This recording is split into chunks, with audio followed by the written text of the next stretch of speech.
राम राम मंडळी. तर मंडळी, आपलं शरीर आहे ना दोनच घटकावर चालतं. ते म्हणजे आपल्या शरीरामध्ये असणारे हाडं आणि नंबर 2 आपल्या हाडातील असणारं कॅल्शियम. तर मंडळी, आपण कॅल्शियम वाढण्यासाठी काय करतो? दही, दूध, ताक, हावरी खातो.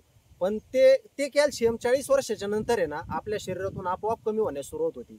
पण निसर्गाने खूप मौल्यवान असं आपल्याला उंबराचं झाड दिलेलं आहे.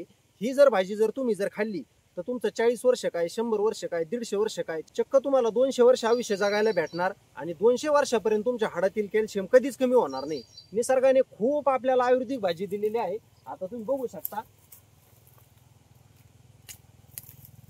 हे आहेत उंबर. आणि हा जो उंबरातून चिक निघतो ना, याला कॅल्शियम म्हणतात. हे प्रचंड प्रमाणात कॅल्शियम असतं या उंबरदोड्याच्या भाजीमध्ये. बाजारामध्ये जातो आपण, वांगे, टमाटे, बटाटे आणतो. आजकाल यांचा खूप रासायनिक खतांचा वापर चालू आहे याला. आणि त्या फळभाज्यापासून आपल्याला काहीच भेटत नाही. पण जे आपले जुने लोक होते ना, आपले आजी, आजोबा, पंजोबा, जास्त करून पंजोबाच्या काळात ह्या भाज्या खात होते. आता हे दत्ताचं झाड आहे, देवाचं झाड आहे. याला कुठला फवारा नाही, कुठला औषध नाही, कुठलं केमिकल नाही. आणि मंडळी, ही तर आहे या झाडाची कला आणि ही तर आहे या उंबरदोड्याची ताकद.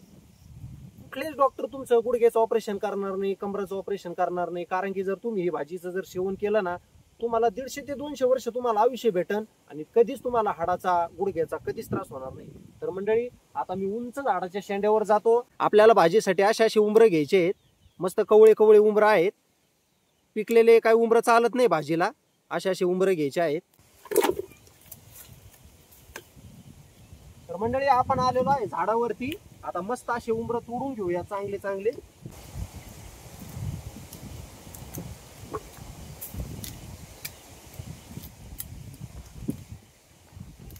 आणि मंडळी, ही भाजी इतकी आयुर्वेदिक आहे ना, ही भाजी खाल्ल्याच्या नंतर तुमचे कधीच हाडं दुखणार नाही. अगदी तळपायापासून ते डोक्यापर्यंत ही भाजी आपल्या शरीराला निरोगी ठेवत असते.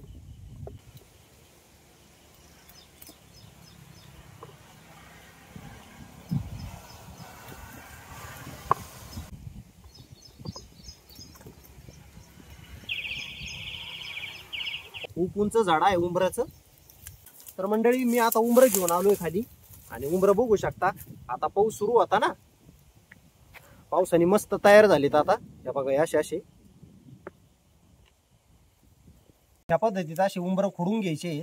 आणि मंडळी, तुम्हाला सांगतो, हा व्हिडिओ तुम्ही शेवटपर्यंत बघा. इतके छान लागते ना खाण्यासाठी.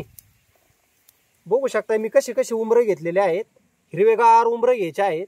आणि बघा, हे जे उंबर दिसतंय ना तुम्हाला, हे असे जर पिकलेले उंबर खाल्ले ना आपण, आपल्या डोळ्याची नजर वाढते. ह्या पद्धतीत आपण सगळे उंबर खोडून घेऊ.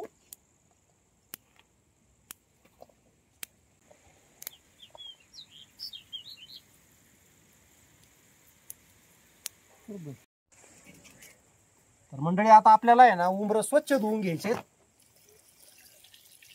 आपल्याला काय करायचंय, उंबर फोडायच्या अगोदर फक्त असे उंबर धुवून घ्यायचे. पाण्यातून काढून घेतो उंबर.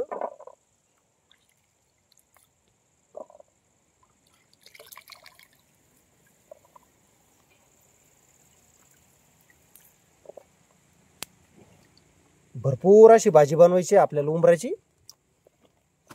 खूप सोपा आहे. फक्त 4 तुकडे झाले पाहिजे त्या उंबराच्या आपल्या. हे बघा, ह्या पद्धती. हे बघा, असं एक छोटासा घाव घालायचा आहे. बरोबर 4 तुकडे होतात त्याचे. आता आपण काय करू, या कढईत टाकून घेऊ आपल्याला जी भाजी बनवायची ती. मंडळी, ही भाजी तुम्ही आठवणीने खात जा. निसर्गाने दिलेली भाजी आहे. संपूर्ण शरीर निरोगी ठेवणारी भाजी आहे. आता मी खलबत्त्याने फोडतोय. हे बघा, असं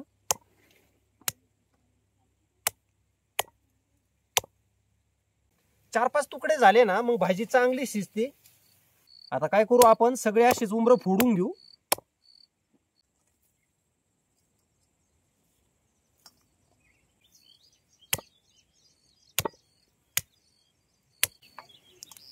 मंडळी, इतकी छान भाजी होणार आहे ना, तुम्ही व्हिडिओ शेवटपर्यंत बघा नक्की. तर मंडळी, आता आपले उंबर फोडून झालेत. बघू शकता, गच्च कढई भरली. लय मोठी भाजी होणार आहे. मंडळी, आपल्याला भाजीसाठी ना 2 कांदे मोठाले आणि फक्त 2 टमाटे पाहिजे. इतर काही टाकायचं नाही.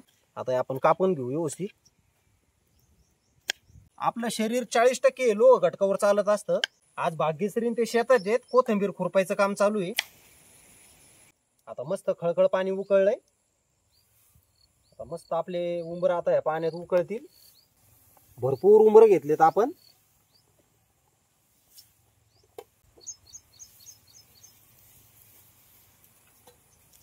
जेवढे उंबर असतील ना तेवढं पाणी घ्यायचंय आपल्याला. आता आपलं थोडं पाणी कमी झालंय, अजून टाकावं लागेल पाणी. पाणी आणि उंबर आहे ना एक जीव झाले पाहिजे आपले. आता हे बघा आपले उंबर बुडले, एवढ्या पाण्यात शिजतील आणि पाणी आपलं संपूर्ण जिरून जाईल. मंडळी मस्त अशा आपले उंबर शिजत आहेत. खळखळ खळखळ खळखळ एकदम. इतकी छान होणार ना उंबराची भाजी मंडळी. अगदी शेवटपर्यंत व्हिडिओ बघा आणि भाजी झाल्याच्या नंतर कमेंट करायला विसरू नका. संपूर्ण पाणी आपलं जिरून गेलंय भाजीमध्ये आणि काय खमंग वास आलाय मंडळी. इतके सुंदर उंबर शिजलेत ना. आता हे बघा, हे बघा लगेच पाणी होतंय हातात. भरपूर भाजी होईल आज. किती मस्त वास आलाय बघा. आणि सगळं पाणी एकजीव झालंय याच्यात. तेल टाकून घेऊ थोडस आणि झटपट आता कांदा आणि टमाटर आहे ना परतून घेऊ कढईमध्ये. कांदा आता आहे ना मस्त लालसर परतून घेऊ. एका साईडला आहे ना आता टमाटर परतून घेऊ. आता आपल्याला कढईत टाकून घ्यायचे उंबर. मस्त कांदा परतलाय. आता आपण काय करू, याच्यात एक आहे ना चमचाभर हळद टाकायची आपल्याला. आणि आता एक चमचा फुलफुल घ्यायचंय, एक चमचा लाल तिखट आणि एक चमचा कांदा लसूण मसाला. मस्त कांदा टोमॅटो आणि मसाला एकजीव झालाय, चांगला भाजलाय. भरपूर आहेत. गच्च कढई भरायला आता.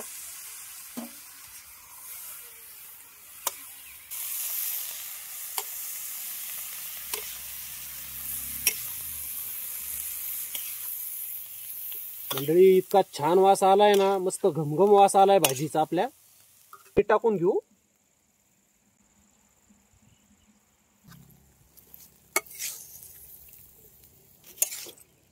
मस्त आता मिठाचं पाणी सुटायला लागलंय भाजीला.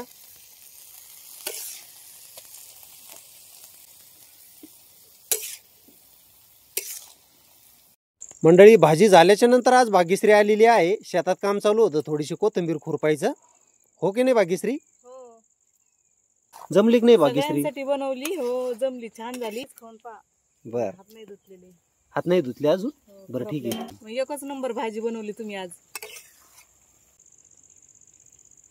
मंडळी भाजी चांगली शिजली आहे. आठवणीने जेवायला. वा वा वा मंडळी, भाजी अप्रतिम. इतकी छान भाजी झाली ना. तर मंडळी तुम्ही पण आहे ना अशी आठवणीने भाजी बनवा. आता उंबराला भरपूर उंबर आलेले आहेत. आठवड्यातून एकदा तरी खात जायची भाजी. हो. तर मंडळी तुम्हाला आयुर्वेदिक उंबराच्या भाजीचा आजचा व्हिडिओ कसा वाटला नक्की कमेंट करून कळवा. आणि ही भाजी कोणी कोणी खाल्लेली आहे त्यांनी सुद्धा कमेंट करा. आणि आपलं गावची चव यूट्यूब चॅनल नक्की सबस्क्राईब करा. आणि आपला व्हिडिओ जास्तीत जास्त शेअर करा, व्हिडिओला लाईक करा. पुन्हा आणि परत अशाच एका नवीन आयुर्वेदिक भाजीमध्ये भेटूया. तोपर्यंत धन्यवाद.